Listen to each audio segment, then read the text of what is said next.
2015. This is the meeting of the Paris City Council. I'm going to call the meeting to order. We will start the meeting with the invocation by Ms. Anna Spencer, followed by the Pledge of Allegiance by Ms. Lancaster. If I can have everyone please stand.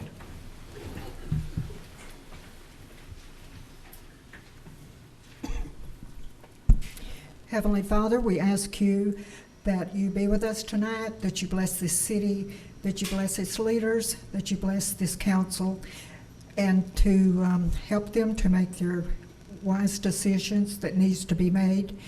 We ask that you continue to be with us and to lead these that are making the decisions. We ask this in your name. Amen. I pledge allegiance to the flag of the United States of America and to the republic for which it stands, one nation under God, indivisible, with liberty and justice for all. The next item on the agenda is the Citizens Forum. Persons desiring to address the council must limit their presentation to no more than 2 minutes.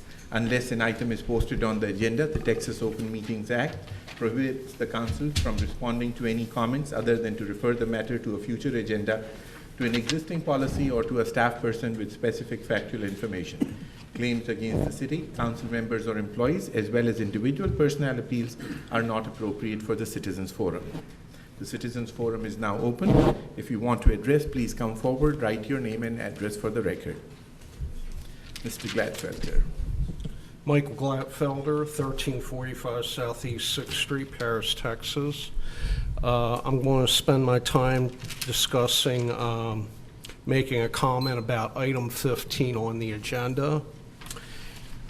In the future, an ordinance should be enacted requiring that certain positions in local government here should be filled by people willing to sign a non-competitive contract.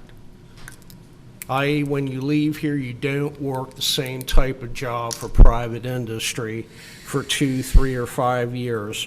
Perhaps a committee and study should be created to study the feasibility of this.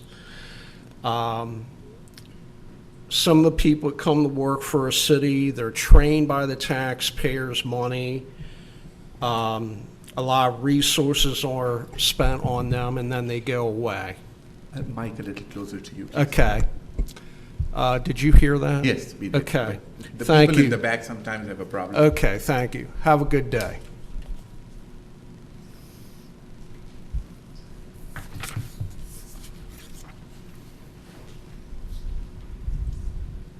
Hello, I'm David Dennison, reside at 3715 Eagle Bend.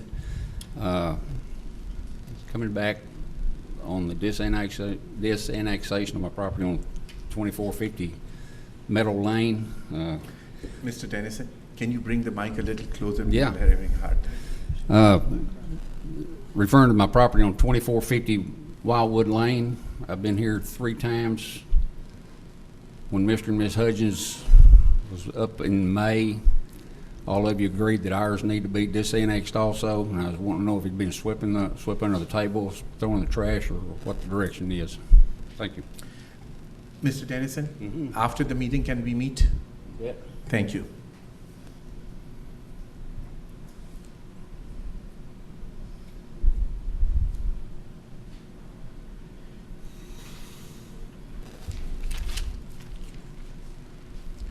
Anybody else wanting to speak? If there's nobody else wanting to speak, the Citizens Forum is now closed. We'll move to the consent agenda. Any of the council members have any questions about the consent agenda? Mr. Pickle? No, sir. Mr. Frierson? Nope. Dr. Clifford? No questions. Mr. Pilata? None. Mr. Jenkins? Sir. Ms. Lancaster? No questions. Can I have a motion on this item? I'll make the motion. Second? All in favor? Aye. Motion carries. Next, we move on to the regular agenda. Item number 12 is discuss, conduct a public hearing, and act on an ordinance considering the petition of the City of Paris for a change in zoning from light industrial to public lands in Institution District PL1 on lot part of 12 and part 13, City Block 297, located at 2310 and 2320 Northwest 19th Street. This is the lot that the city recently purchased for a future EMS station for Northwest Paris. It's currently zoned light industrial. We need to change the zoning to public lands and institutions so that we can develop that property in the future. The public hearing is now open. Anyone wanting to speak in favor or against, please come forward and write your name and address for the record. If there's nobody wanting to speak for or against, the public hearing is now closed. Any questions from any of the council members? Mr. Pickle? No, sir. Mr. Frierson? No questions. Dr. Clifford? No. Mr. Pilata? Mr. Jenkins? And Ms. Lancaster? No questions. Okay. Non-action item right now? No, it needs to be approved. Okay. Yes, sir. I'll take a motion on this item. I'll make a motion. Second? Second. All in favor? Aye. Anyone opposed? No one. Next, we move to item number 13, discuss, conduct a public hearing and act on an ordinance approving the site plan for Clement Investments on Lot 8 and 9 of City Block 296, located at 3215, 3225 Lamar Avenue. This is a small site, two lots on Lamar Avenue. Requested a site plan for Richard Clement and Reginald Clement. This is already zoned for this purpose, so this is only a site plan. Site plan does meet all of our requirements. It was approved last week by the Planning and Zoning Commission and by the staff. The public hearing is now open. Anyone wanting to speak for or against, please come forward, write your name and address for the record. All right, if there's nobody wanting to speak for or against, the public hearing is now closed. Any council members have any questions on this item? Anyone? No. I'll take a motion on this item then. I'll make a motion. Second? Second. All in favor? Aye. Anyone opposed? No. Item number 14. Discuss and act on a resolution approving a second amendment to the contract with the Pounders Law Firm to include collection of land-based receivable. Mr. The Pounders Law Firm has represented us for over a year now, or 2 years. As the tax delinquent attorney, Tracy Pounders is here. You may have some technical questions of him, but the short version of this is that we do have liens that are filed on properties, and when a property is foreclosed on, those liens are extinguished. Code liens specifically, we're talking about, those code liens are extinguished. So there's a method by which those can be attached to certain tax lawsuits. This would authorize Mr. Pounders to pursue that, and he would receive in exchange for that a percentage of what he's able to collect. And those are monies that we're not collecting now at all. So that's kind of my total expertise on that area. So if you need more or want more, Mr. Pounders is here, and he is the expert on that subject. Any of the council members have any questions for Mr. Pounder? Mr. Pickett? Well, and just, anybody can answer it, I don't care. If we attach our liens on there, will those still eliminate the county and school district liens once we go through a foreclosure? Okay.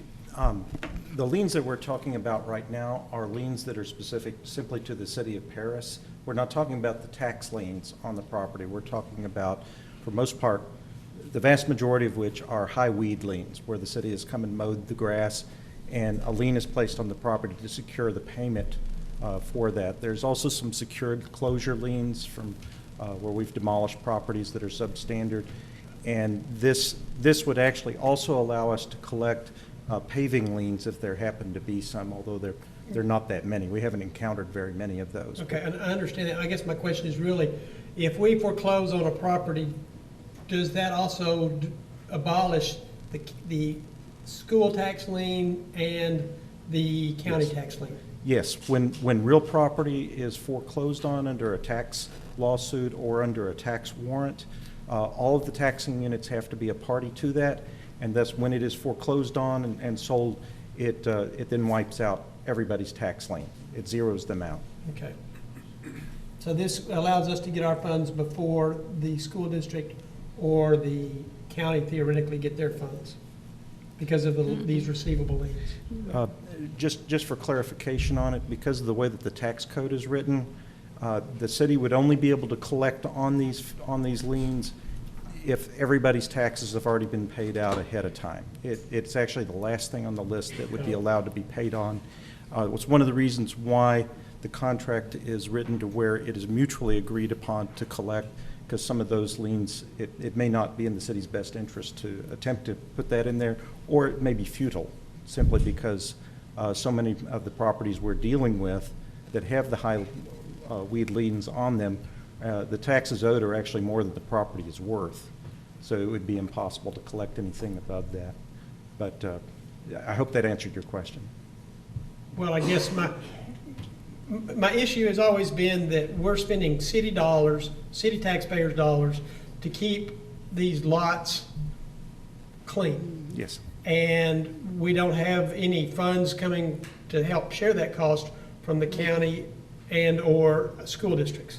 So when we sell these properties, that we can't recoup our costs of maintaining that property until the tax liens are paid. Is that correct? The tax liens would have to be paid off, yes, before, unless the owner of the property voluntarily paid them ahead of the other ones. Yeah, but Yeah, and this doesn't, bottom line, this doesn't fix that issue. That's just something we're dealt with our other jurisdictions. It does offer the possibility, and it's probably going to be pretty rare that we will be able to get some Right. additional money. Yes. But in the instance where a property is worth more than the taxes that are owed on it, that would be the situation where we would include that into the judgment. Right. And may have a good opportunity to collect funds for that. Right now, though, I don't have the legal authority to represent the city of Paris with regard to those liens. It would have to be a separate intervention by the city. That would come from the city attorney. But with this amendment, it would actually allow me to go ahead and work with city staff to determine if we want to include that into the lawsuit, and it would authorize me to either include it in or intervene to include that into an existing lawsuit. It gives us a chance to collect. Yeah, but it still doesn't help us on the situation we're really in on a daily Yes. basis. Yes. Mr. Pickle, any other questions? No, sir. I do have a question. What is the order of preference? Supposing there is a lien on the property from the city, the school, et cetera, what is the order of preference of collection and who gets paid first? The first costs that are collected are the actual costs of the sale, the advertising, if the constable, and we're actually very lucky here in Lamar County that the sheriff's office is not requesting recoup of any of their costs on it. They actually provide somebody to do it. But if they were to want to collect that, that would be in that first group. You then go to attorney ad litem's, where we have properties that we don't know who the owners are or we can't find the owners. We have to actually hire an attorney to represent those unknown persons, and they get paid next. There's a couple of other items in there. Next to last is the taxes. It's about sixth down on the list. And then the very last thing is all other things. And then unfortunately, that would include these liens. No, but what I'm asking you, who gets paid first amongst the taxing entities that we have? Oh, like the taxing school- entities? School board, county, city, who has the right of first payment before the money runs out? Everybody is equal, and they are paid in proportion to their claim. Okay, so if we get $100 and there is $30 from the city and $20 from the county and $10 from the school, they all get paid 30, 20, 10? Whatever their proportion is of their claim, yes. Everybody's on equal footing. Okay. I think it's proportionate to the, Right. to their share of the total taxes. Right. Billed out. So if the taxing entity, if the school district was 60% of the total tax bill, They they would get get 60%. They get Okay. 60%, of what's yes. recovered. And if after the first 60% nothing is left? Oh, whatever the amount is, Whatever it's the amount 60%. is, Okay, Right. I got it. 60% of, Okay, if they got just it. pay $5, All right. you know, they get 60. If $1,000 of taxes were owed, but it was, the school district got $60, and all we got was $100 was left, they'd get $60. And if the city's portion was 30%, we'd get $30 out of that 100.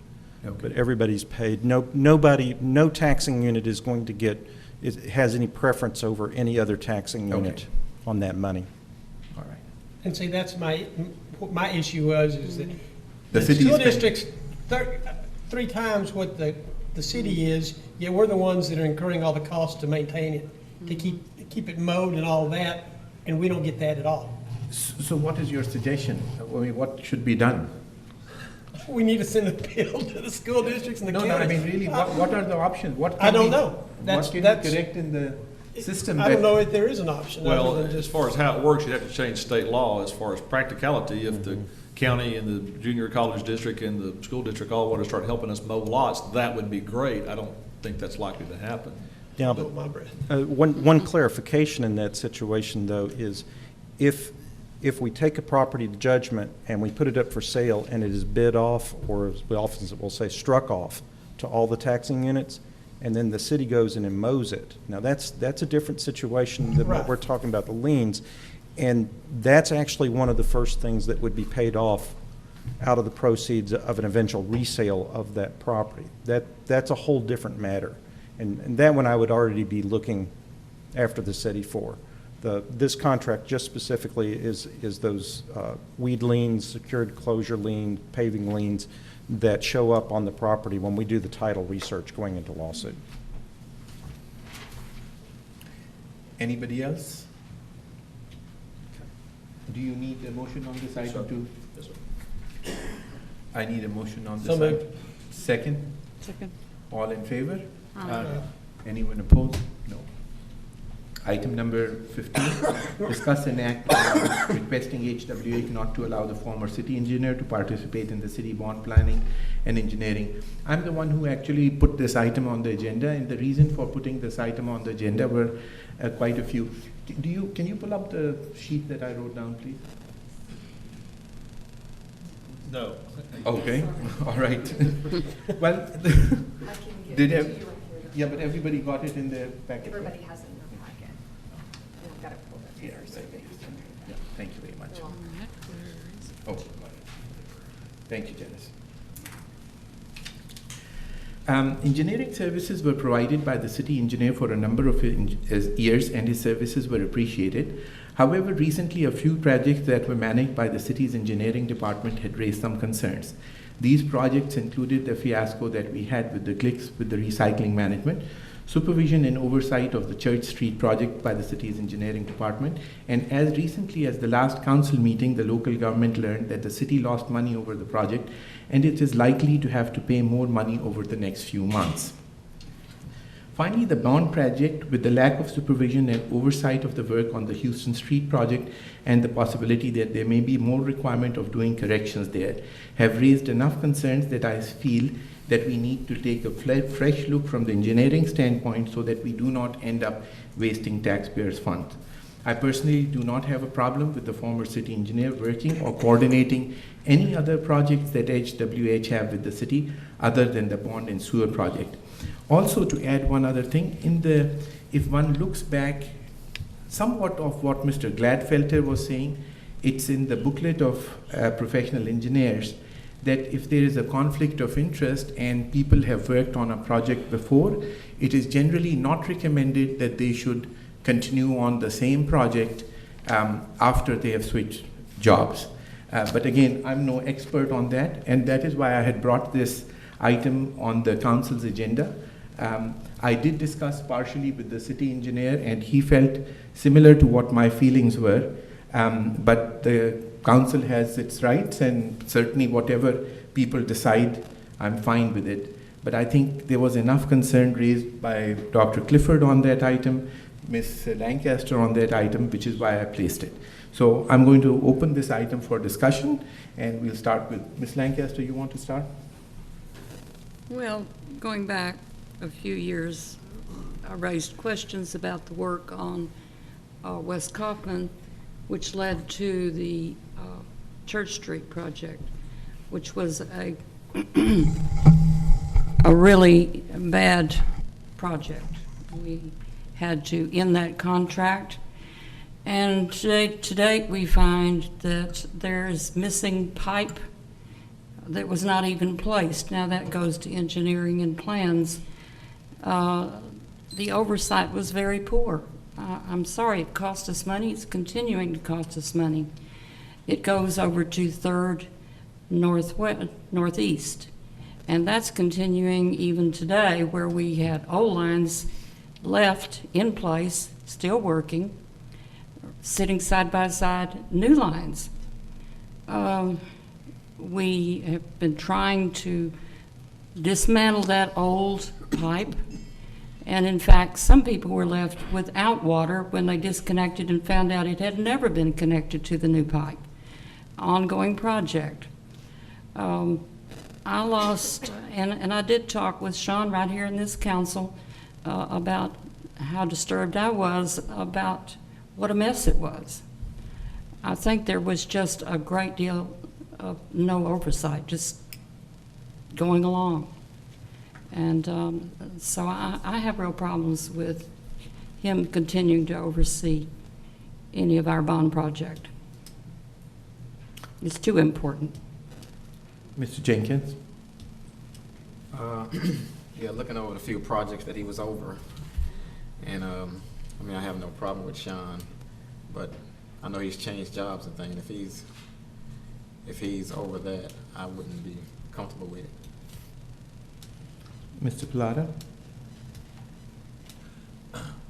Well, I know some of the jobs that the city's put out, has contracted out. Some of them turned out not so good.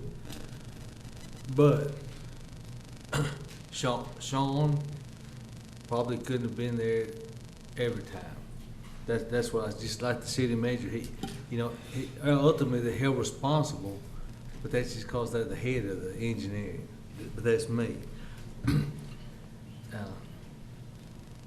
What I say is it doesn't matter if he does anything with HWH or not, because we're supposed to get an inspection firm to overlook things anyhow. So they're supposed to have oversight over it, and not Sean or whoever it is. That's my feelings on it. Mr. Clifford?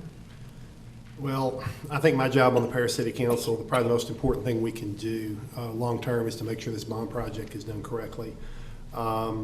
And I want it to last as long as possible. I've already seen substandard work on the bond project and other projects that were inappropriately deemed to be satisfactory by Mr. Napier.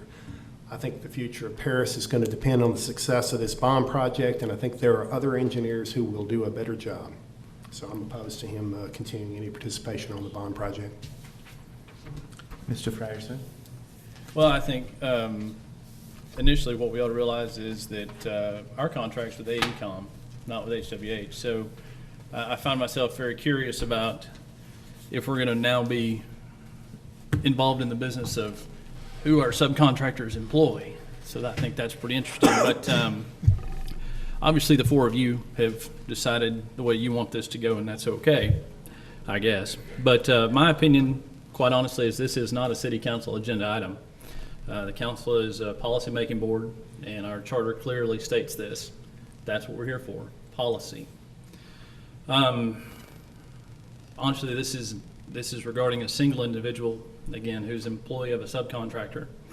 If you have a problem with AECom, we need to address it with AECom.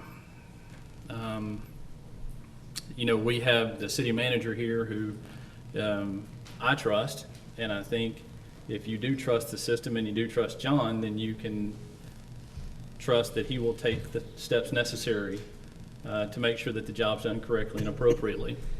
To me, having this on the agenda is just one more example of micromanaging and bullying because of personal feelings. And you know that's true, but taking formal action on this matter simply lets anyone wanting to work at the City of Paris know that if you work with us, we're prepared to criticize you in public if you don't acquiesce to what a few on the council want. So I won't support any action on this item. At this point, I would request the city attorney to give us his opinion of this type of discussion taking place, and is it rendering us in any legal jeopardy as a council? He has a question for you. Yeah. What effect does this have on us, Kent? I mean, this is a former employee, he's gone, and yet we continue to try to beat the dead horse. So are we putting ourselves in any predicament by having this discussion? the discussion's already taken place, so it's, if you want to get my thoughts about it, legal thoughts about it, about, liability for the city or anything like that, we should do it in executive session, just so it's not used against us. Did anyone on the council consider that before this discussion item? Anyone ask you about that? Not about I'm the this one who particular- placed in, I did not ask him. Just checking. Those are my thoughts at this point. And to sit there and read in the paper that the whole thing is masquerading by not writing a name down, I think it's all in very poor taste. Mr. Pickle? Well, I'm in agreement with Matt. I find this to be very bad city government. And I just want to confirm for sure, we do not have any contracts at this time with HWH. Is that correct? I don't think so. Not on the utility bonds for sure. Our contractor for the utility bonds is AECom. Okay, so no matter what we're hoping to accomplish by this, we have nothing to stand on other than to say, we'd like for y'all not to do something. Is that correct? I mean, we have no legal basis whatsoever. Yeah, I don't think we can legally mandate who, excuse me, who our contractor hires and who they hire. I do, on the other hand, think that if the majority of the city council says, hey, AECom, tell HWH not to use a particular person, I think they will acquiesce. Well, they do that's work for not what city, the so- agenda item is. The agenda item doesn't have anything to do with AECom. So this is, all we're doing is just asking them to just do something, right? I believe that's all you can legally do. I don't think you can legally mandate HWH to do something. I'm not a contract expert, but I don't think you can. That's not so. something that's typically included in our engineering contracts, some level of detail like that. I mean, it's like, I can't remember who said it, we're talking about a sub-consultant to the consultant, so that's not something that's going to be covered in our normal, typical contract. I mean, but the city's the owner of the project. The city has the right to communicate with its engineer consultants. And that's probably the best way to handle it. But that's not what this agenda item is about, correct? The agenda item is about requesting HWH. HWH. Requesting HWH. Right. It's not a law that you're forming. No, It is a formal letter to HWH that some of us feel uncomfortable with him being used. Well, I That is guess- all what the agenda item says. There is no discussion of AECom over here. Okay, It's a local, let me finish now. well, you asked me for my comment, so I did- wasn't. Yeah, but you had finished your comment. No, If I you're- hadn't. Okay, well, go ahead and continue. Okay, I'm not through. And so if this isn't any kind of a legally binding thing, then we're going to tell HWH what we want them to do.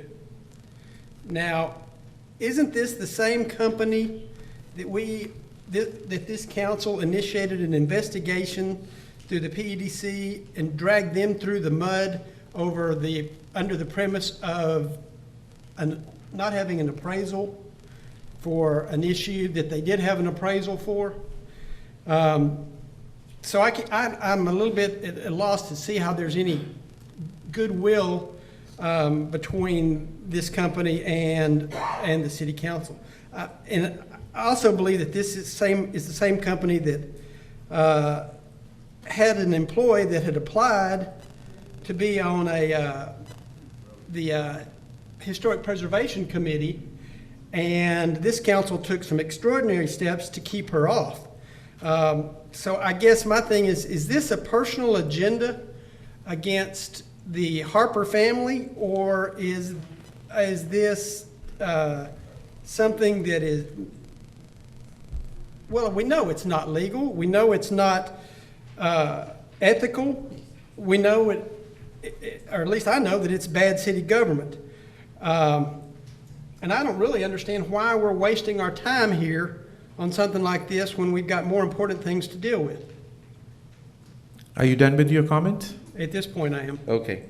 There is nothing written here about any kind of distrust in HWH, number one.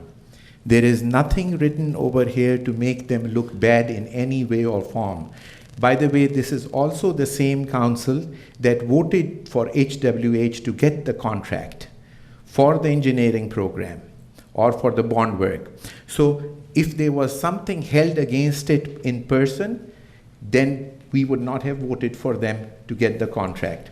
So, and the agenda item nowhere is obligating them. The agenda item nowhere is implicating them. The agenda item is only to make a friendly request to them that if it is possible, they have a lot of engineers there, that they can use another engineer for the city's bond project. As far as other projects they are concerned with, we have no issues with them. So to try to imply that there is something that some of us are holding against HWH, I think is disgraceful on part of whoever is saying that we are holding it against them. Nowhere does this item say anything bad about HWH. HWH is a good employer in the city. They certainly will apply for future jobs in the city, and they will be given due considerations just like any other person who applies for the job in the city. And let me make it very clear that I hold nothing against them. So if you are trying to imply that I have a personal grudge against them, absolutely not. May I speak again? Yeah, absolutely. Okay. What, in the, is there any more planning or engineering involved in the project? As far as design engineering, there is some on the Johnson Woods and the Southeast lift station. There's quite a lot of engineering, so to speak, as far as project management, project oversight, that sort of thing. And who does that? AECOM is ultimately responsible for managing the project and overall project oversight. In fact, Matt Abbey is the project manager for AECOM. They have subbed out some of that work both to Hayter and also to HWH. And HWH is actually responsible for on-site project management and have been for most of the project since it started. So no matter what happens here, they can do exactly what they want to do. Well, they can, although, again, not to get myself involved in this, I believe that for $4.5 million, AECOM will pretty much do as a majority of the council asked them to do. I can't speak for them, but I don't think they will ignore your request. And are you done? I'm still, we're not asking AECOM to do anything. We're asking HWH to do something. But they're hearing it.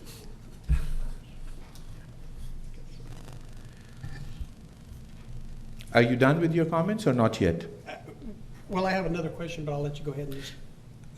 Since you, Mr. Frierson, said that you requested you have trust in the city manager, let's get the city manager's opinion of what he feels. Because I had a discussion with him just a couple of days ago, and so let's ask him what is his feeling about No, it. actually, Dr. Hashmi, the point of that was not anything involving John, other than to say, John will run the project, I trust in him, and that's why I don't understand why this is a council item. That's fine. But I have a question for Mr. Godwin now, that what is his feeling? First of all, and I don't want to beat this to death because this isn't really part of the agenda item either, but I do want to defend the projects. There were errors made, there were omissions made. They're not catastrophic, horrible as I think sometimes they've been painted. Sean is a very good person. He's a very good engineer. He has been a very good employee for 14 years. One concern that arose early on when Sean went to work for HWH and showed up at project meetings was the fact that he had worked for the city in the past. Not that I don't trust Sean's honesty or competency, but that sort of thing does in some communities look bad to people. And one of the things that's important in my business and your business is the appearance, that transparency, that how do things look, how do they feel to the community. And so I want to clarify really hard, this is not about Sean at all, because Sean is a very, very good person and a very good employee and a very good guy. Nobody's perfect, and Sean's not either, but he did a good job for the time he was here. Made mistakes, so do I, so do all of you. But that's not the point. The point is that, like somebody up here said, I think, some cities actually have laws that or it was Mr. Gladfelter, some cities actually have laws that you have to wait a year before you go work for somebody that you worked with before. When Sean originally left, he told me he was going to work on Paris Lakes, the hospital out there. I thought that was a good idea, and when he left, he said, well, you know, we'll see each other again, and we'll work together again on that project. He had dealt with it. It's not a city project. He also is working, I understand, on Turner Pipe, so he'll have some interaction with the city on that. But it is, I guess, a little unusual to manage a project that he was managing for us. I don't think that's good or bad, and so I don't want to take sides here. And certainly, hopefully, I'm emphasizing how much I'm not trying to criticize Sean publicly or anywhere else. But there is that appearance. You've got 4 council members who are worried about it, and I'm taking them at their word because I'm not going to get into the other kinds of issues because I don't know them and it's not my deal. But we've got 4 council members that see it as a concern, and so looks are important. Unfortunately, in government work, looks are really important, and I do worry that people would criticize not just us, but people would criticize Sean. And I don't think that's fair to him. There's plenty of work for him to do, I assume. He's certainly a competent person. He can find plenty of work, and I think he can contribute.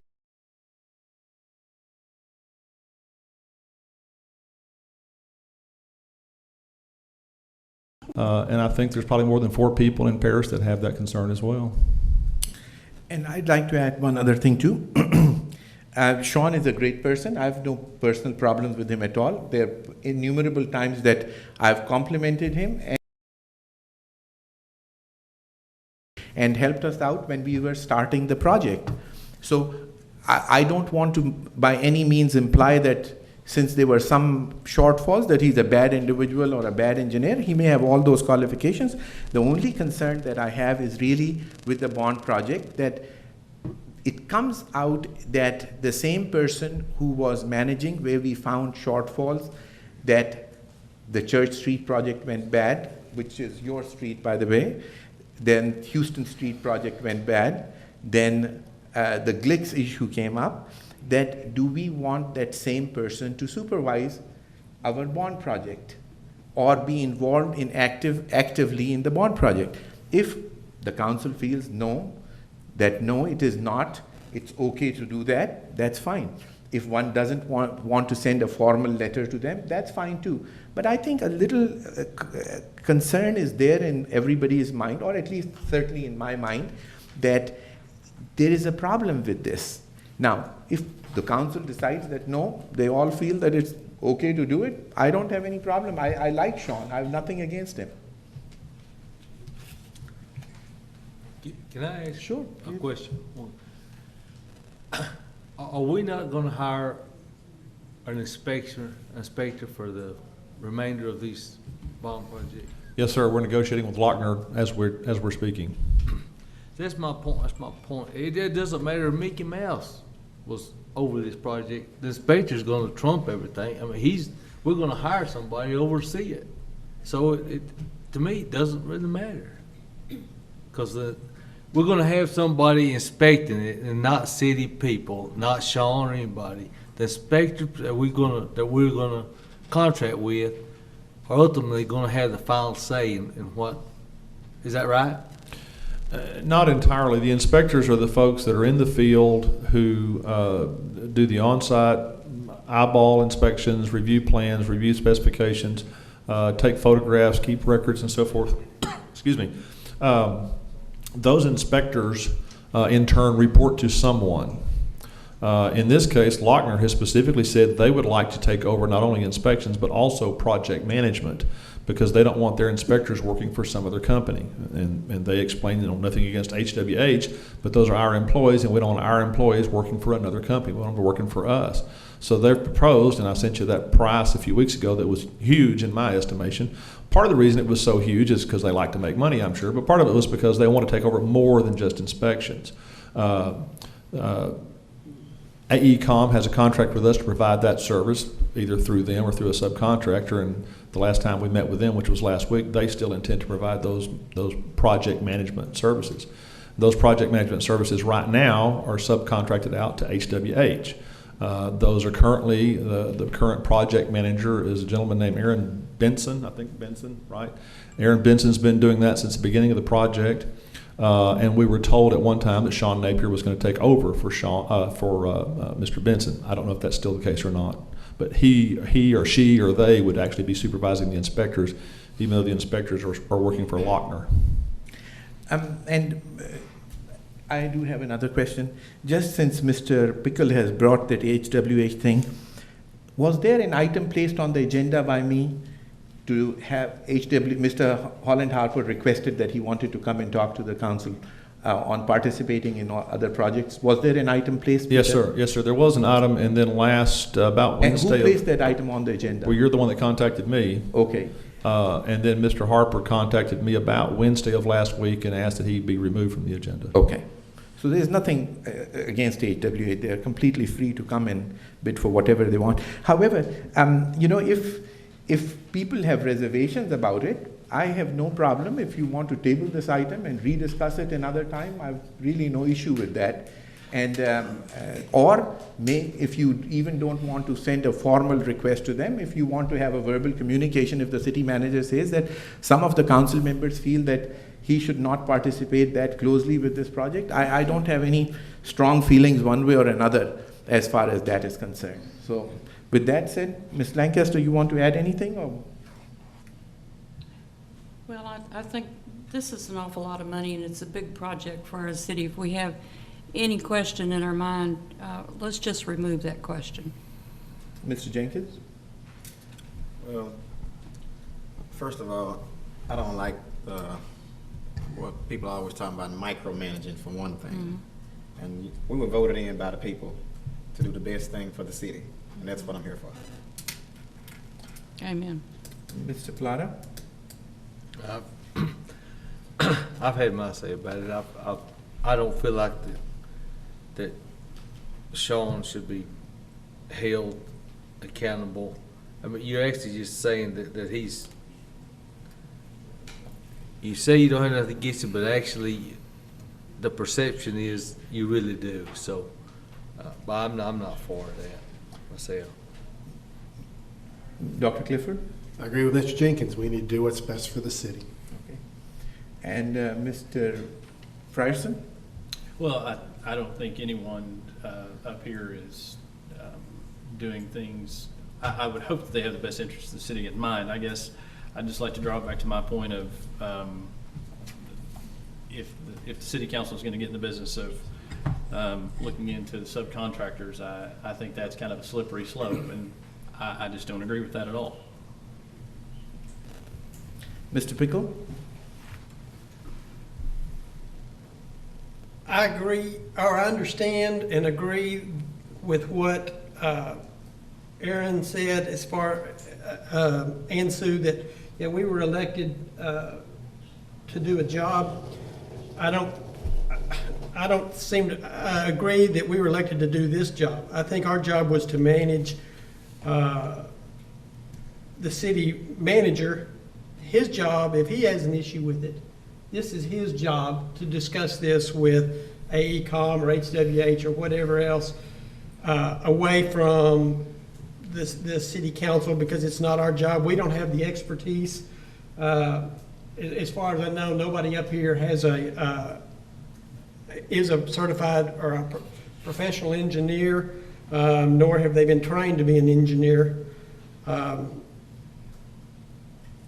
And I caution the council on setting a precedent on this, because I think you're opening up the door for some other things that we don't want to deal with.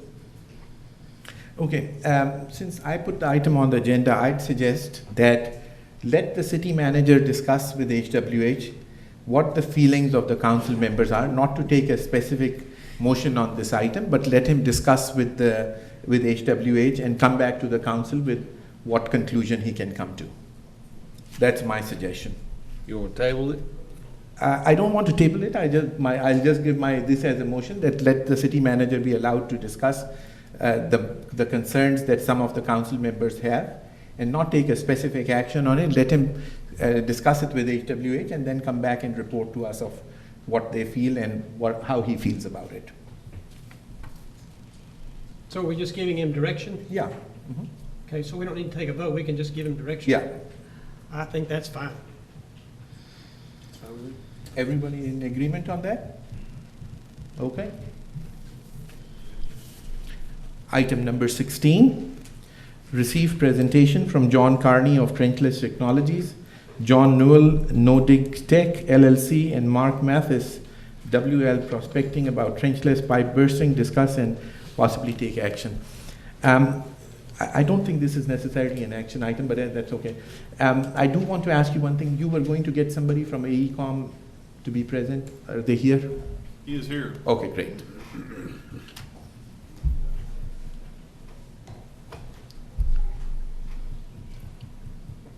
Actually, I had requested this item be placed on the agenda partly because in the last council meeting, they came and addressed the council in the short citizens forum. So just wanted to hear it and see what they were talking about. Ladies and gentlemen of the council. Excuse me for 1 second. The gentleman from AECom, is he the same gentleman who wrote the issue? Yes, sir. Okay, Yes, sir. great. Matthew Thank you. Abbey. Matthew is The one the letter that we got? correct. Okay. Go ahead.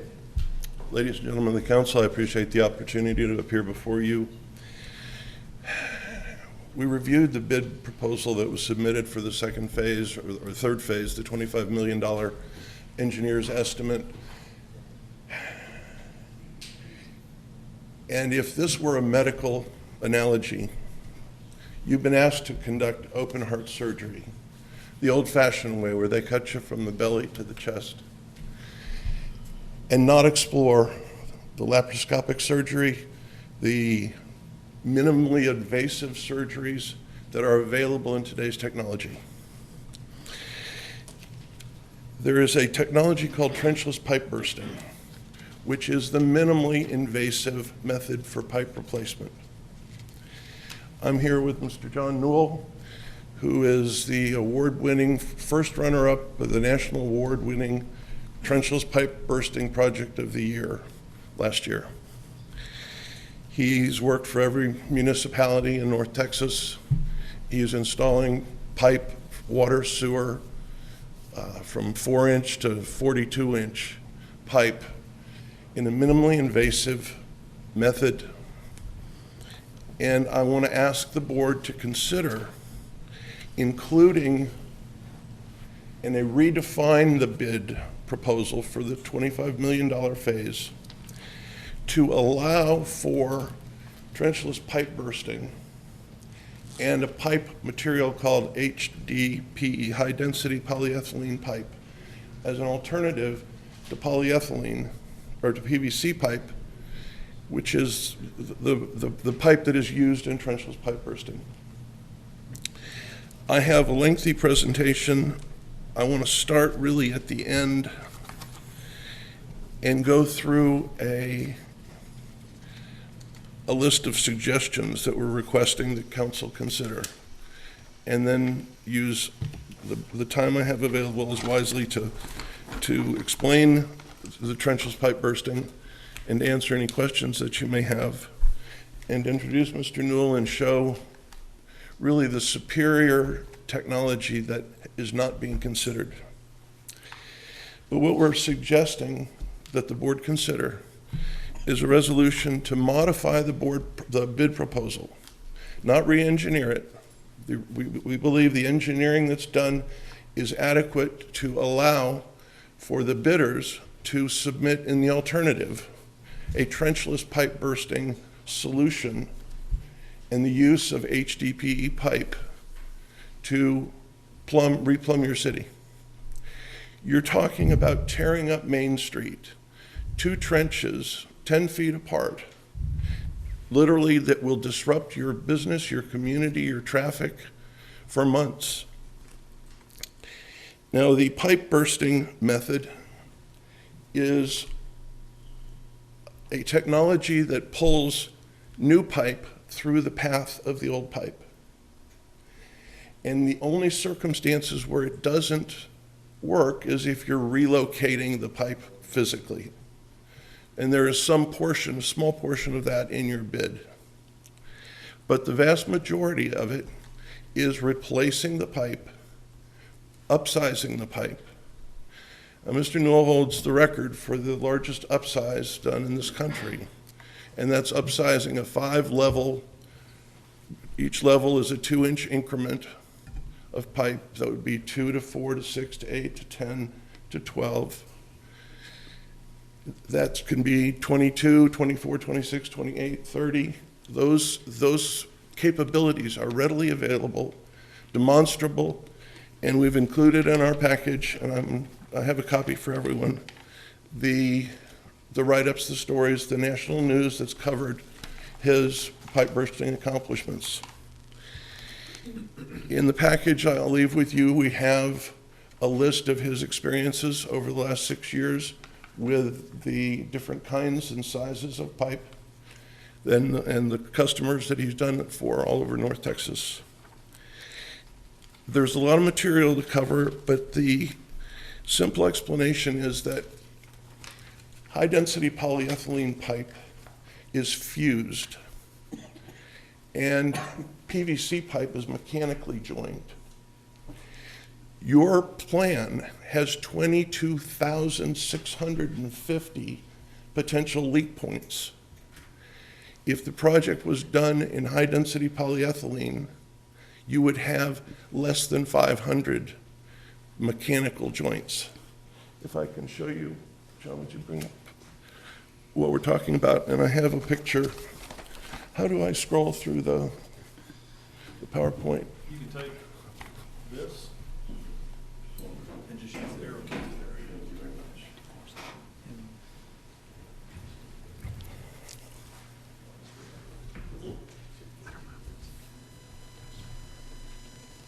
The fused versus mechanical fittings. John, would you just explain briefly?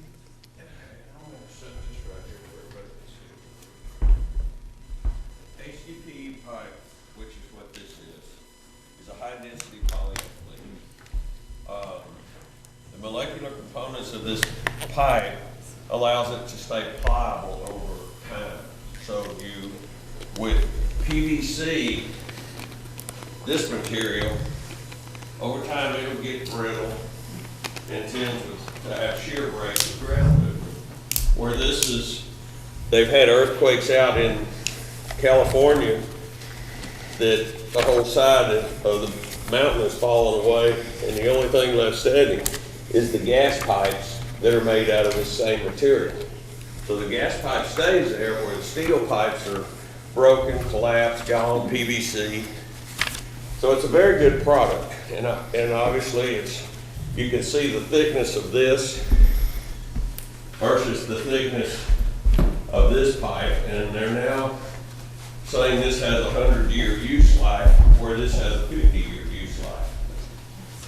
One of the benefits to HDPE in a water system is, okay, it comes in 40 or 50 foot long pieces of pipe. We fuse it together with heat right here. 100% of the time in destruction testing, the pipe fails here or here before this weld fails. With HDPE, we can fuse on service saddles, which is what this is, and we can fuse on the pipe that goes to the meter, to connect to the meter. So essentially, when we're done putting all this together, we've created a monolithic pipe with no mechanical joints. The PVC, with PVC, you have a leak point here where this saddle goes on. This is a mechanical saddle. You have potential of a leak here where the threads are. You can have a leak here where the corporation valve is. You could have a leak here where this port tightens up. And then you've got the potential of pinhole leaks in your copper, which go to your services in most cases. And then at every joint of the pipe, you have a gasket in there. This is great pipe, but a lot of times the gasket material will wear out and deteriorate before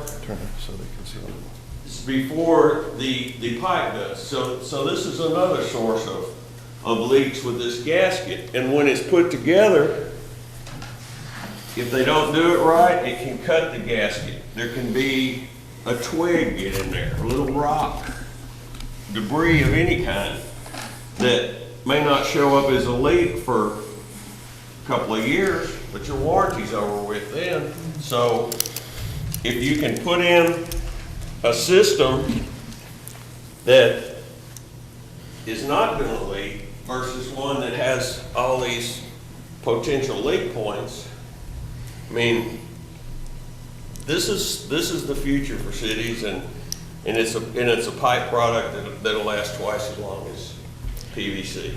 Now, What temperature do you fuse it at? We fuse What- this fuses at 450 degrees. Can I ask a question? Shane, are you familiar with both these kinds? Yes, sir. And what are your feelings on?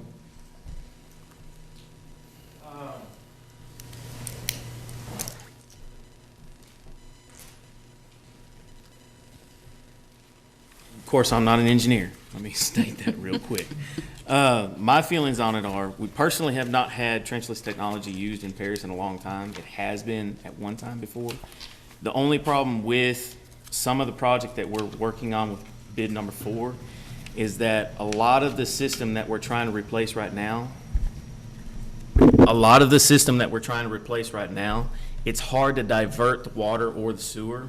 So that's one question I'd like to ask these guys is how they foresee being able to divert the water out of the sewer to give them enough time to be able to pull 700 feet of this at once. But before that, I have a question with you. For you, are you familiar with this kind of pipe? Yes, sir. Not this pipe particular, but on the 3rd Street project where we replaced the 20-inch water main, there was a portion that we had to fuse HDPE pipe right there next to the church because we didn't want to undermine their foundation, and it had to be bored. It was not trenchless, or per se, it was not trenchless going through the original pipe, but we replaced a whole section of that pipe and moved it, but it was bored and then it was fused also.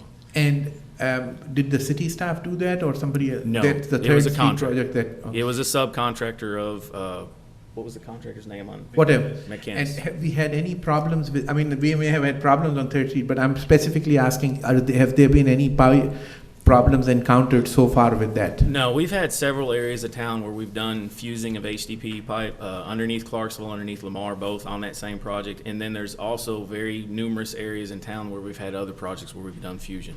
And separate from the question that you had asked him, I want to ask you one other question, and that is that if this pipe was to come over here, regular maintenance, which will eventually have to be done by city staff, are we capable of, if there is a problem with this, are we capable of handling it? If I'm correct, this fusible pipe will actually bell straight up to regular pipes. So all the fittings and whatnot will work in consistency with it. Clamps, saddles, anything. Okay.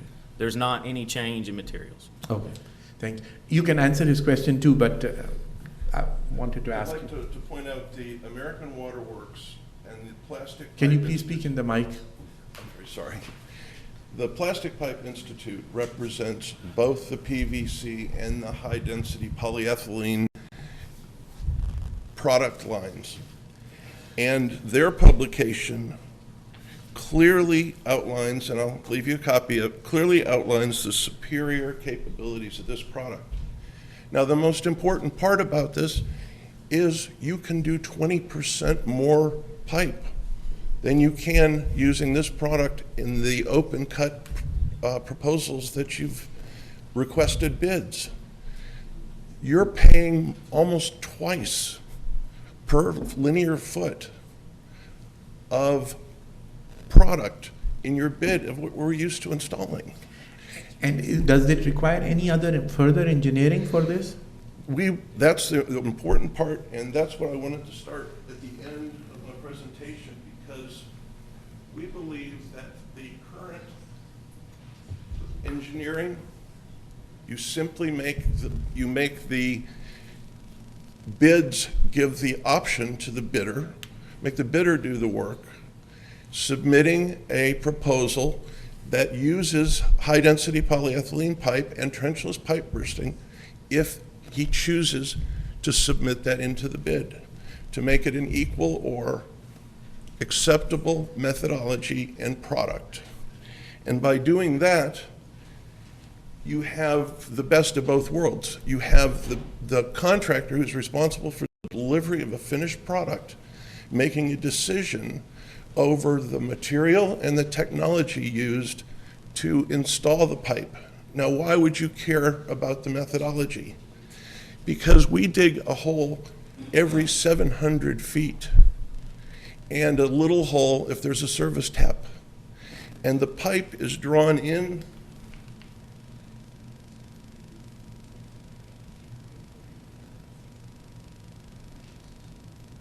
Well, he's looking through that. This pen is a good example I use a lot. The expander head on the front, it goes through the existing pipe as it's going through. As it goes through, it fractures the existing pipe, forces it into the surrounding soil far enough for the same size or a larger pipe to pass through there.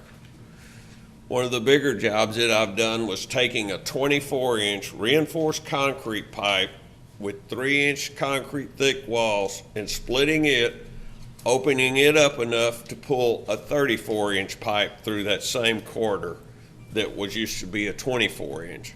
So we can upsize, say it's an existing 6-inch line, we can take it up to a 10 or a 12, 8-inch line up to a 10 or a 12.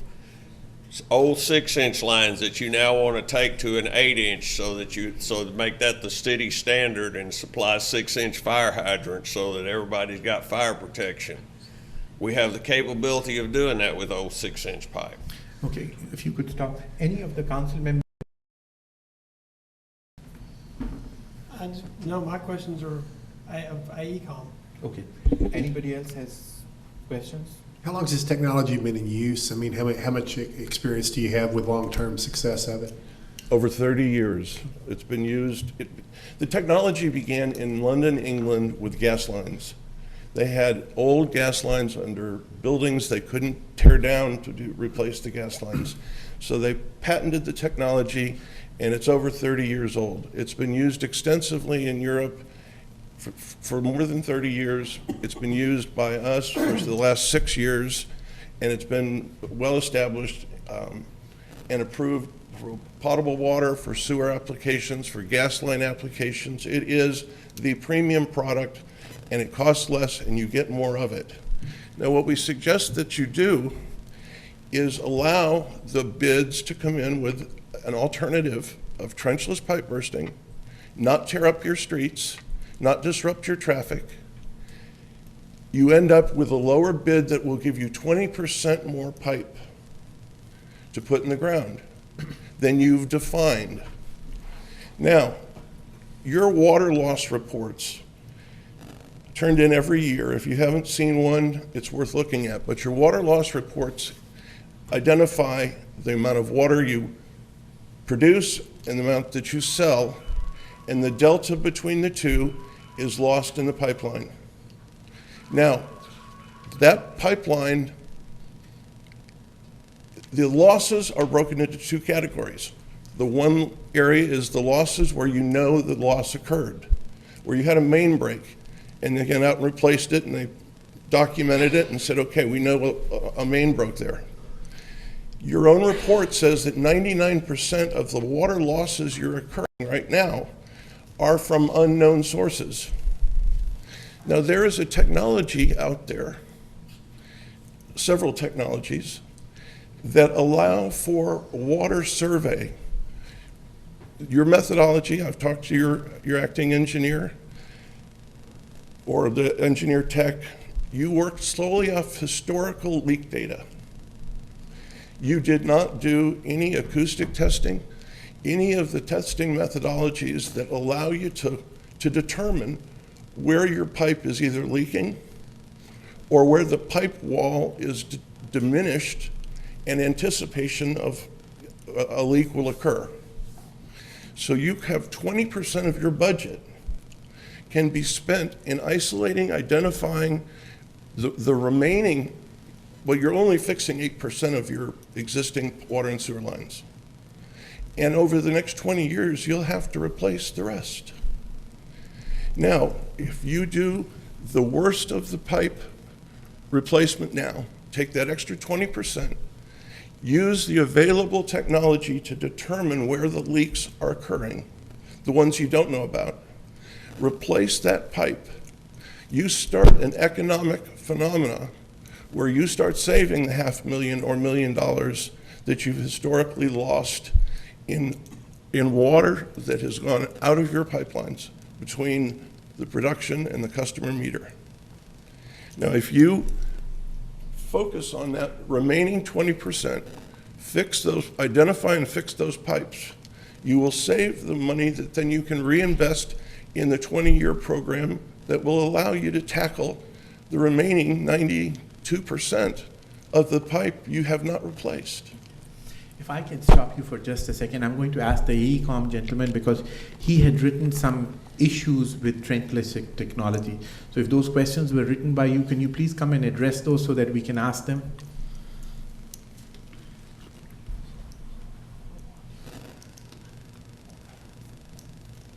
Okay, yes. I'm Matt Abbey. I am the project manager for this project, for the bid package. And I guess some background. So now I have done some pipe bursting on some projects. I've used both HDPE and PVC. I like both products, and both products have their, do the job and can be very beneficial to the city. And, there's always a cost associated with each. And one of the things on pipe bursting, because I do like the technology a lot, and you can, and like I say, I've used it before in some places, and because it does offer you the advantage of going underneath the street, or like we've used it underneath large trees or underneath a deck at a swimming pool, stuff that would be really hard to get into on the surface and that you don't want to penetrate, and it's worked out real well. And in this project, because I really wanted to use some trenchless stuff in some different places, but I guess the concern that I had is whenever we were going down the street, we always have to service the residents. So you're going to have a water service and a sewer service at each house. And so to do that, you're going to have to open cut at each one of those particular spots to put on the service. And so that's one concern we had. The other concern was to meet TCEQ requirements. So there's a lot of places that are existing where the water line now is less than the minimum requirement with the existing sewer line. And so whenever we're putting in a new pipe, we have to be a minimum of 9 feet separation distance. So to get that distance, we're having to offset the water line or the sewer line in a lot of cases. And so that kind of rules out the trenchless technologies in those situations. The same thing on the with the vertical on the. Let him finish and then go ahead. And the same thing on the vertical with the sewer line. A lot of times we are upsizing the pipe.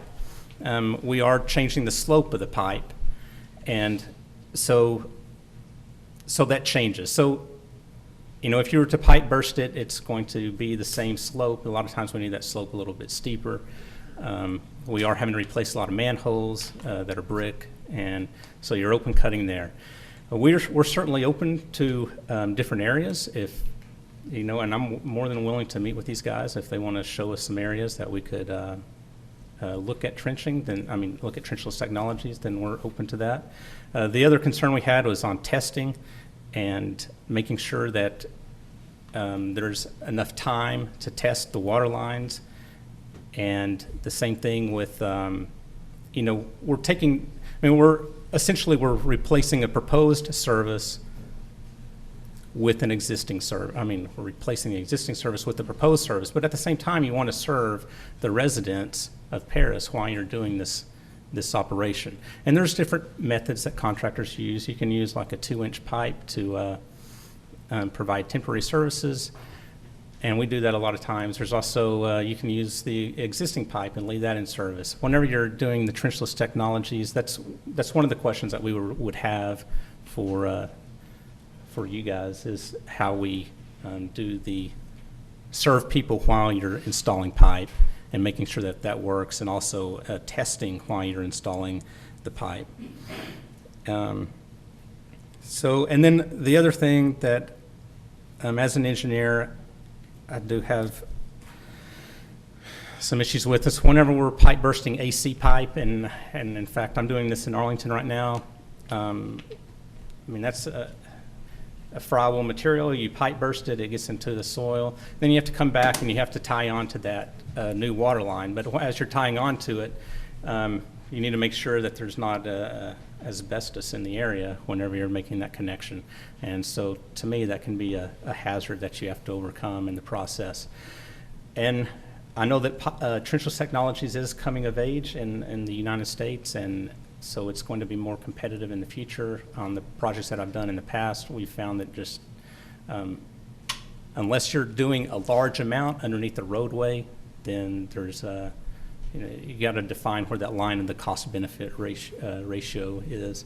And so whenever you're having an open cut, a lot of times for the services, then is that still cost-effective or not?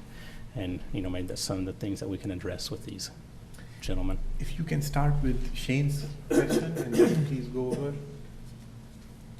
I wanted to, you said Shane's? Yeah, Shane had asked you a question first. Oh.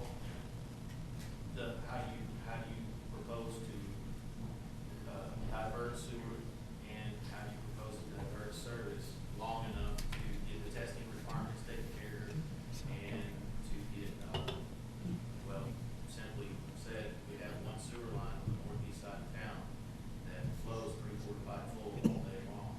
We cannot shut it down for longer than 2 hours. Well, I mean, in a situation like that, Can we you set please up. use the mics? In a situation like that, we would set up a bypass pumping system. I mean, we bypass pumped as bit large as 60-inch lines for Trinity River Authority or North Texas Municipal Water District while we've been working on. So you go from one manhole to the next? Yes, and isolate the segment that we're working on. So we'll pipe around the segment that we're working on.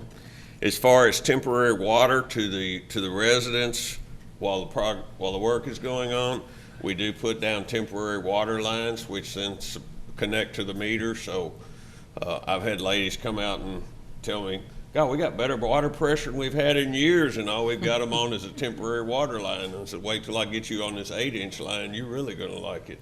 Do you bacteria test before? Oh, yes.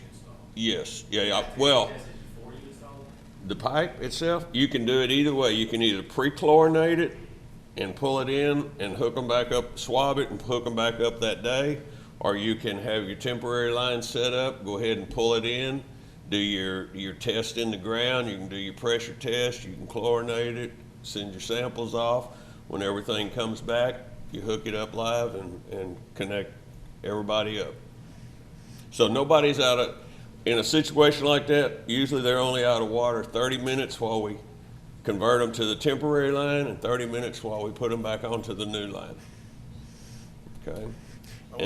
And to address the services, we not only pipe burst the mains, we pipe burst the service laterals, 4-inch sewer, so we don't have to cut those fingers across the street.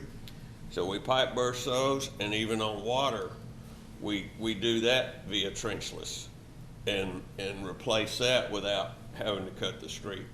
Can you change the grade on the sewer line? I can't change the grade on the sewer line, so if we have to change a grade, that would be one of the areas that would be open cut. But so much of this could be, or a big portion of it could be pipe bursted and utilize the trenchless technology, which trenchless technology, basically you do 15%, you do 85% less excavation with pipe bursting than you do by open cut. So think of all the asphalt that you're not having to dig up and haul off. Think of all the new bedding material you've got to haul in, all the compaction. Shane, how much of areas that we are changing do have a change in grade? The northeast loop, the outfall line, I believe it's entirely changing grade and size. I believe we're upsizing it Well, upsizing, I think he says that can be done, so, The thing is when you upsize the pipe, you have to change the grade. okay. So besides the northeast loop, are there other areas where we're changing the grades? Your water mains, are you changing Well, any? no, the water mains aren't changing grades, we are upsizing the water main. I mean, in my opinion, again, I'm not an engineer, but I think Matt will agree with me. Trenchless technology is very, very useful. It's just the same question comes, is the cost benefit really gonna be there against the trenchless? I mean, you're still having an open cut for the surfaces. I have nothing wrong with, I kinda like the idea of adding an addendum, but again, do we really wanna push this bid back again? And would you address the asbestos issue that he was? Yes, I'd like to take that one on because that happens to be one I've spent a great deal of time working with Dr. Mohammed at the University of Texas at Arlington. Asbestos cement pipe is a product that was created after World War II when there was a shortage of iron and steel due to both war materials and the prolific high-rise and bridge construction that occurred. It's a cement product based with about an 18% asbestos content for fiber strength reinforcement. There have been 2 pilot programs, one in Castleberry, Florida, where they replaced 30 miles of asbestos cement pipe, and another one in Round Rock, Texas, both sanctioned by the EPA. Round Rock, Texas was sanctioned by the TCEQ. The replacing asbestos cement pipe by pipe bursting cost 1/5 the cost of replacing it with open cut. With open cut, you have to remediate and dispose of the asbestos material like any other asbestos material. In the trenchless pipe technology, you can leave it in the ground. The asbestos came from the ground, you can leave it in the ground. It's approved by the TCEQ, it's approved by the EPA. They've delegated the authority to the states to determine their own programs for the asbestos cement pipe bursting, and it is the subject of much current literature, but the 2 pilot programs out of Castleberry, Florida and Round Rock, Texas have established the methodology to safely install HDPE pipe bursting asbestos cement pipe at 1/5 the cost. Have you done this somewhere? In any of the cities? Yes. Where have you done it? I've done some in Irving, I've done some in some River Oaks, some other smaller cities around there, of the Metroplex, Dallas-Fort Worth Metroplex. Okay. And the other one of the things that he mentioned was TCEQ wants you to have pipes with 9 feet separation. What about that? All right, that is in an open cut new format. In pipe bursting, it's grandfathered, and for example, the city of Dallas has specifications that if you have 2 feet distance between the water pipe up higher than the sewer pipe at low, you are fine to pipe burst those 2 pipes without regard to the separation requirement of an open cut new installation. So there's lots of engineered reporting available to provide all the assurances. So you're saying that is not a requirement for trenchless? Absolutely not. There was one other question that you said you don't agree with him. I don't agree, and that's, so you're talking about 2 different crossings, you're talking about perpendicular. No, I'm talking about parallel and perpendicular. So they can be 2 feet apart parallel. Absolutely. Because I think it's considered a repair where you pipe burst versus a new installation, which requires a greater. Another major factor is that this is a monolithic, this doesn't leak. This leaks. Your water and your sewer installed with a product that leaks has a different set of considerations than a monolithic leakless product. Literally, this tap, there's electrical contacts right here and wiring inside this. Machine connects positive and negative to these terminals. This is fused on and becomes as strong as the pipe itself. This is what has historically been done. This is what causes leaks. This is why you're replacing pipe. One other question is, I can't read what I wrote, but your first question from the AECom gentleman. Your first question was something to do with CVHS? What was the first point that you were asking?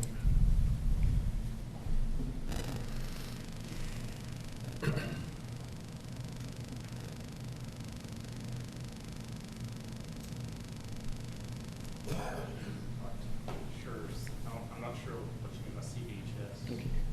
Are most of your other questions, do you have any other questions of him? I've got one question. Please. If you mind? Yes, please. If you section off a piece of our project, 1,000 feet, can you guarantee us that your trenches technology quote is gonna come in at 1/5 the cost of this open trench? Of asbestos cement pipe? I'm not buying any of it. No, no, Just asbestos. no, asbestos. The savings differential over standard open cut trenches is 15–20% advantage. The real advantage is the asbestos cement pipe, which is all due to the disposal costs of the asbestos cement pipe. So there's two different standards there. Most of your open trench you're moving over, you're allowed to leave in the ground anyway, so. I'm sorry? I said most of your open trench you're digging to the side of it or not, you're not disturbing it, you leave it anyway. If you open, But then you're bearing the additional cost of grouting it up and then open cut again. He has a good question. The question that I'll ask for him again was, would you guarantee that if you are, let's say, the council decides to give you 1,000 feet of pipe to begin with and see what happens, would you guarantee that the cost will be 20% less? You said 20% less on non-asbestos related and 1/5 the cost on asbestos related, correct? I'm quoting industry statistics. Yeah.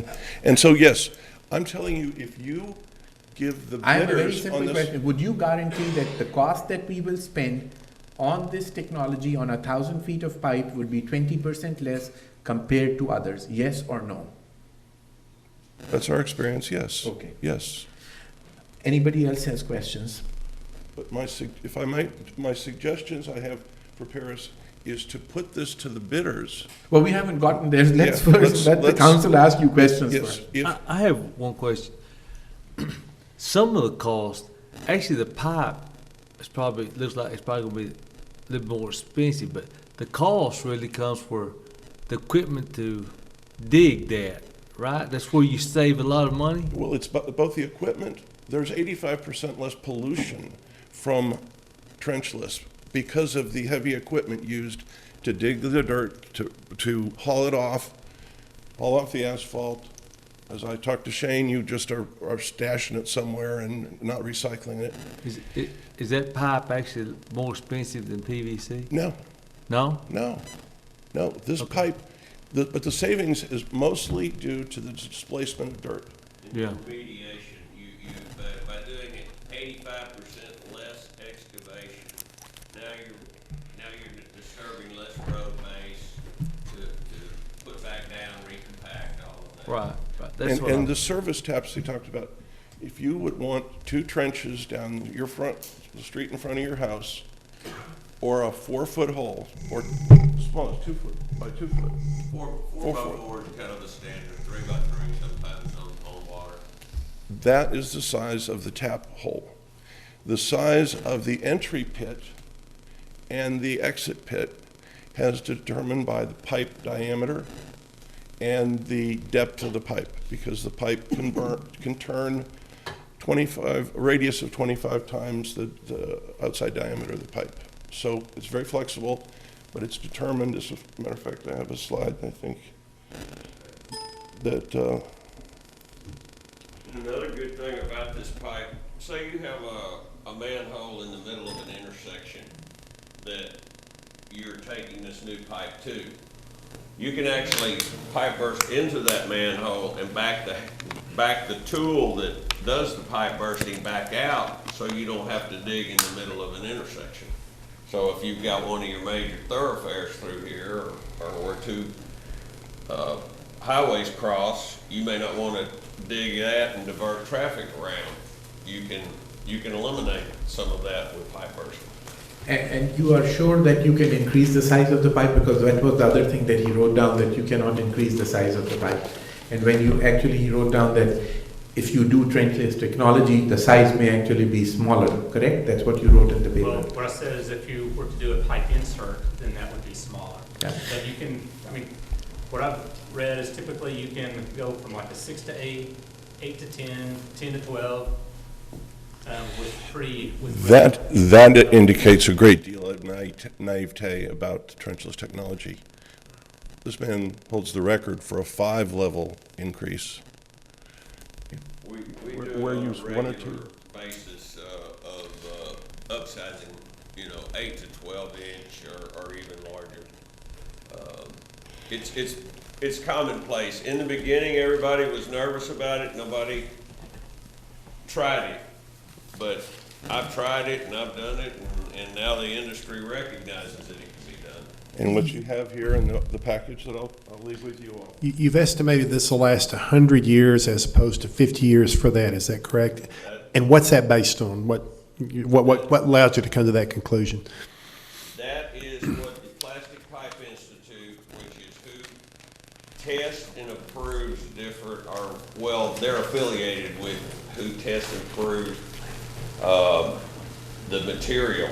Like AWWA, American Water Works Association, just September 1st signed off on this. It's been being used for years, but the final approval was fought by PVC and cast iron industries because they didn't want to lose market share. This product has been used in Europe for the past 30 plus years. They don't do any open cut on water mains over there. To answer your question, the 100-year test was because it hasn't been around for 100 years, they used an aggressive, accelerated testing mechanism to simulate the forces that a pipe would experience over that period of time. Okay. Thank you. And I have one other question. You were talking about 20% loss of water that we have and the ultrasound mechanisms that you can use to detect that. Where does all of that come into this picture? Because I mean, this is your changing pipe that you're talking about. My suggestion was to save the 20% by getting bids that have the option of incorporating trenchless pipe bursting. And you'll find out how much more competitive the bids are as compared to the engineering estimate. All right, and you will then have resources to implement a testing program. Are there other companies besides your company that has as much expertise in trenchless technology? Yes. Okay. Anybody has any other questions? Mr. Pickle, you wanted to ask AECOM something? Well, no, he sort of explained,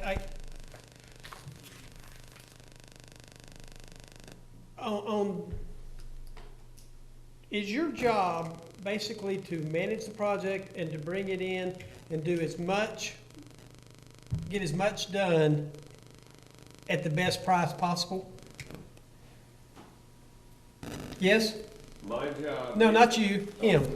Excuse He's the project manager. Isn't that your job? Yes. So, don't you look at this kind of stuff as you're preparing your bids and determining what's best for the city of Paris? We do. I guess my question is why are y'all coming to us? Shouldn't you be going to them? Because none of us are engineers. None of us know this technology. We're paying them to do that. I can tell by talking to him that he doesn't understand trenchless technology. Well, and we do? Well, I'm asking you to ask the question. That's what we're asking. Shane? I just want to state one thing. Please. Every one of these contracts that we've done so far and bid package 4, it is written in the specs that if the contractor wants to subcontract an open cut scenario into a boring scenario or a trenchless scenario, he has that option. So this bid package 4 has already got a road in there that if the contractor comes to us and said, hey, we think the constructability of this is better to do trenchless, they have that option and they can hire a subcontractor to do trenchless. So it sounds like to me then that you need to do a better job selling your product to them. Not us. No, to AECom. Well, AECom is not the contractor. AECom is the engineering. Okay, well, then whoever the contractor is, Yes. then to us. It is possible for them to get in on this package 4 already. If they just have to sell their product to the new contractor that wins the bid on November 17th. They have it. And I agree with you, but the thing is, if we are finding out something that has not been looked at, I see no reason not to hear it Well, out. except Shane's used it before, AECom's used it before, so they have looked at it. We have actually discussed trenchless on all of these projects. We looked at trenchless technology. It just, again, it comes down to the fact that we don't know that we can shut some of these sewer lines and water lines down long enough. The fact that he can divert pumping sewer, that's news to me, and that I mean, there's a lot of the things that he said that sound good. We'd like to sit down with him and maybe talk about the constructability of it on this bid package 4. But like I said, bid package 4 has already got it wrote in there that they can be subcontracted by the contractor already. I'd like to make one comment too, on the maintenance side of that. If there is problems that exist, and I dealt with it on the gas side, when you dig back in, you're not dealing, you're trying to get to the new pipe. Then you have to deal with the old pipe that is surrounding and has been burst out. The second thing is all the polyfusion tools and equipment that you have, that the city would have to buy to maintain that. If we wanted to refuse, or we wanted to add on, or that kind of stuff. You can mechanically tap it if you Well, now chose you're not supposed to go to. back mechanically. Well, but I'm saying if you chose not to have, if you didn't have a level of repairs that necessitated or warranted the investment in electrofusion equipment, you have the option of a mechanical solution. Yeah, I understand that, but I'm just saying, Yeah. if we go that route, why don't we want to go back the other way? But Isn't most of this pipe being installed in built-out areas that are pretty much built out already? Yes, yes. So- Every bit of the pipe that we're replacing is not distribution, it's service.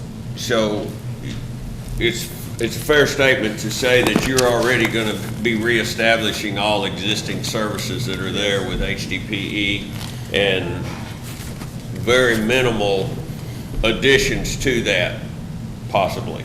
No, there's still a lot of areas where there'll still be new services installed. I mean, it's not like we're replacing old services in vacant lots. I mean, it's a mixture of, it's already developed and it has vacant lots that can be redeveloped. Are you supplying services to those vacant lots? No, no. Yes, yes. Yeah. Can we ask you a favor?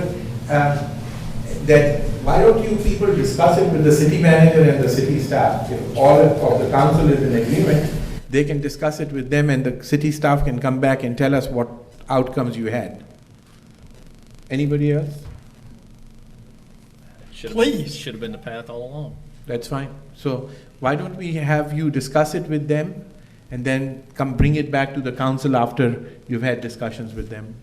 Certainly, I mean, I think if it can be done and if it's cheaper and if it is doable, again, I don't know the answers to any of those. That is between you and you to discuss.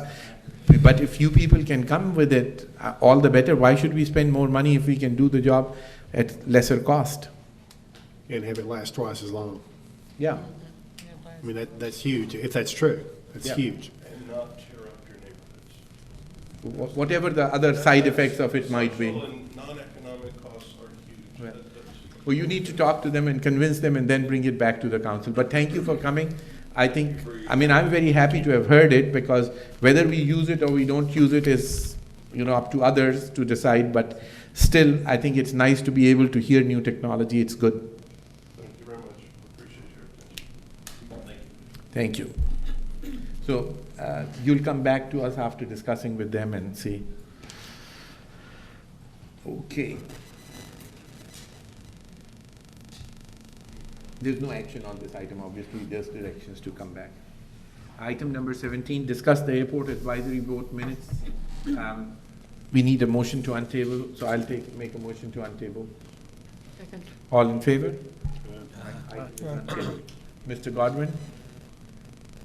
You want to discuss this? I don't know what the question is, so, Item and I was number not at that meeting.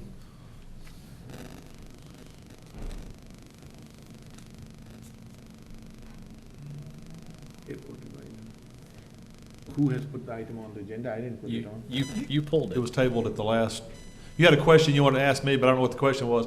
You and I talked by phone this weekend, and we were gonna talk to the, But that was with reference to the lease. the lease. I don't know then. It was something about, Okay. somebody had a question that wasn't answered at the July meeting, but I was not at that meeting, so I don't. Okay, well, the only question that I had was, I've been receiving emails on lease agreements, and that's what my question was. Okay. This is not what my question is. Okay, I don't know. The only other thing which I wanted to discuss the minutes was, one thing which I was concerned about. Apparently, there was a question asked by one of the board members, and the answer that was given to her was that you will not be asking any questions or you will not be given any answers. And that is one of the things that I had mentioned, but you said that did not happen? I wasn't at that July meeting, so Okay. I don't know who said that. Was the chairman say that, Jerry? Ms. Spencer, you were at the meeting?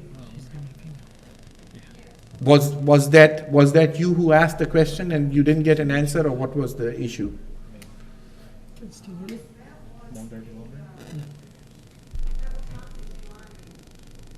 Okay, and we've written that, which meeting was it, so that we can put it down as an answer to your question? Which meeting were you talking about?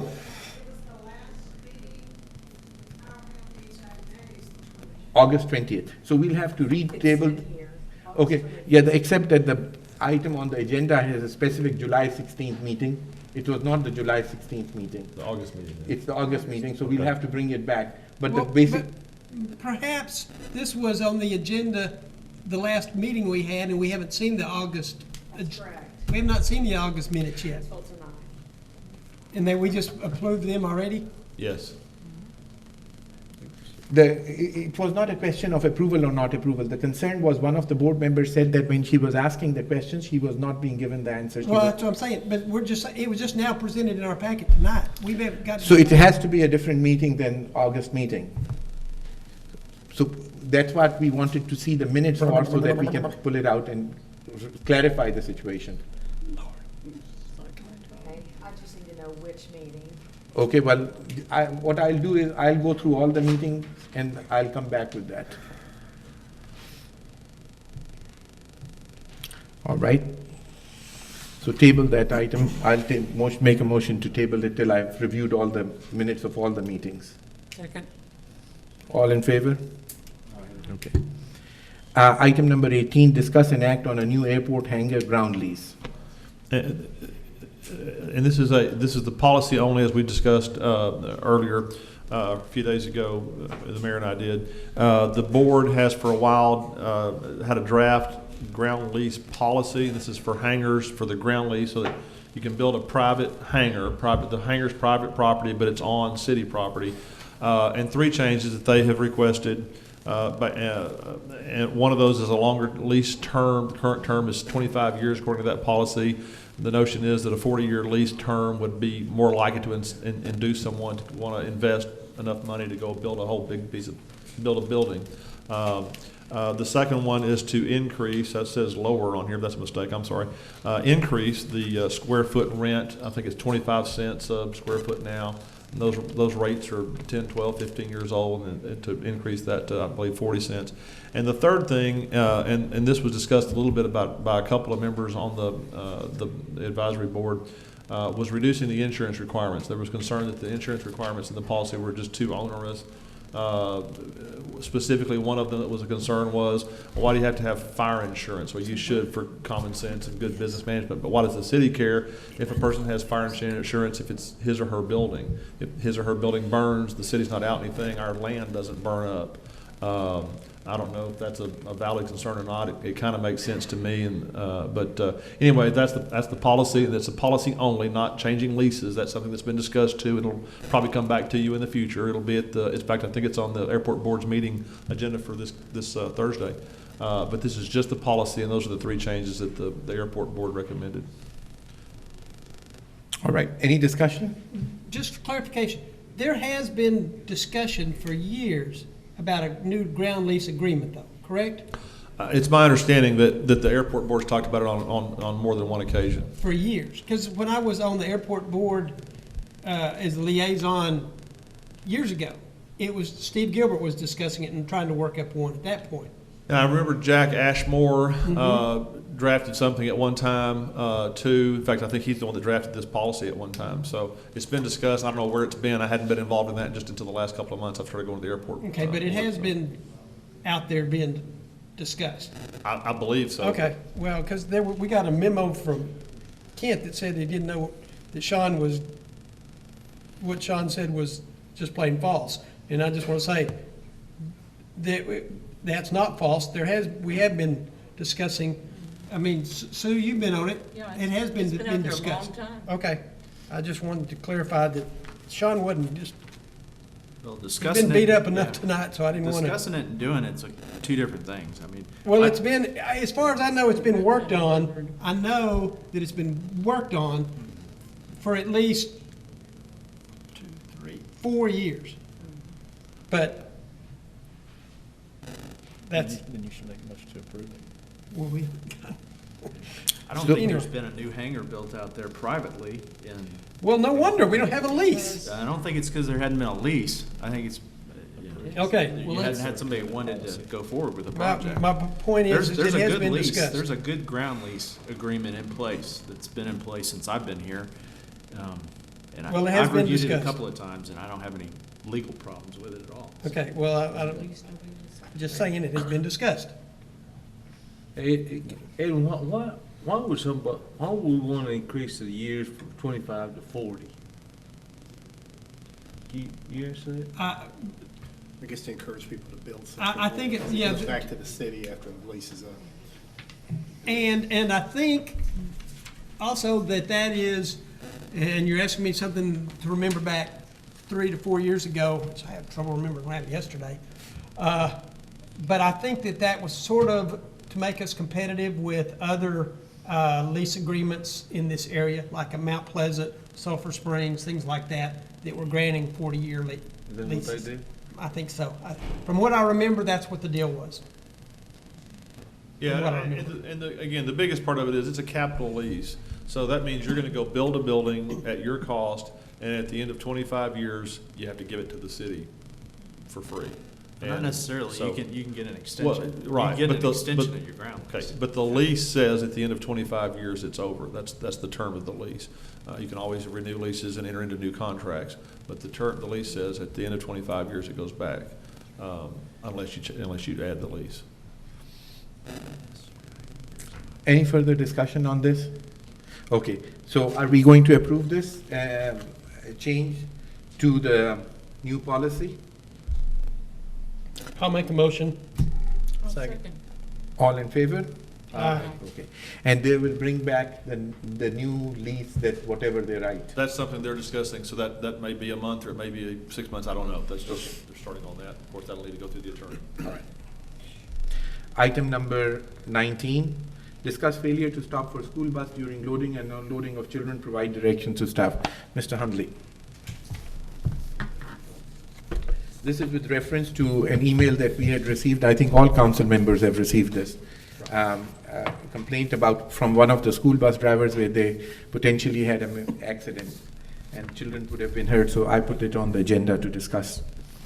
Mr. Mayor, Council, Mr. Jenkins talked with me last meeting or meeting before last, I think, and we put some plans in place then that we alerted our uniformed patrol folks to what we normally do when they have time is if we see a school bus going down its route, we'll actually slow trail it to see if anybody is passing or anything like that. We also started the program where PISD has one of their officers on a school bus, and we have an officer slow trailing that for any violations that take place. That started actually today. And we're also planning on putting out a little bit more of a public information program to make sure that folks know that we're going to be taking a lot closer eye to it here. Anybody has any? Don't certain school districts have cameras on the buses? Or do they, that they can, Have what now? I'm sorry. cameras? Camera. where they can get pictures of, or do they? I don't know, I'm asking. At one time, PISD looked at a program to put cameras on all their buses, and I don't think that they found out it to be feasible, and it did not take place. Now, they may have cameras inside the bus, but they do not have cameras Do other communities outside. have them outside? I don't know, I'm just, I really don't think they do. okay. Never mind. Anybody else has any questions? So you have taken some measures and you've instituted some new arrangements for it? Yes, sir, we sure have. Okay. I did, I think I spoken to you way back on other cases. I don't understand why, especially elementary schools, aren't patrolled when children are getting there and when they're getting off. If you have to pull somebody out of office, they need to be patrolled. That's that's my understanding. I feel that, I believe it. Okay. What was that, please? Repeat it again. To me, elementary schools, especially elementary schools, they need to have somebody there patrol them. And even sometime at Crockett, I've been at Crockett, and people, they don't slow down. And if you don't have enough policemen, patrolmen, to me, you need to pull some people out of the office just to patrol for an hour or so. I mean, they're gonna have to have it. And people are, I mean, they ask questions, people that ask questions stuff. I haven't bothered you because sometimes it doesn't, I mean, I know what you're up against. You're short and everything else. So, Mr. Frierson?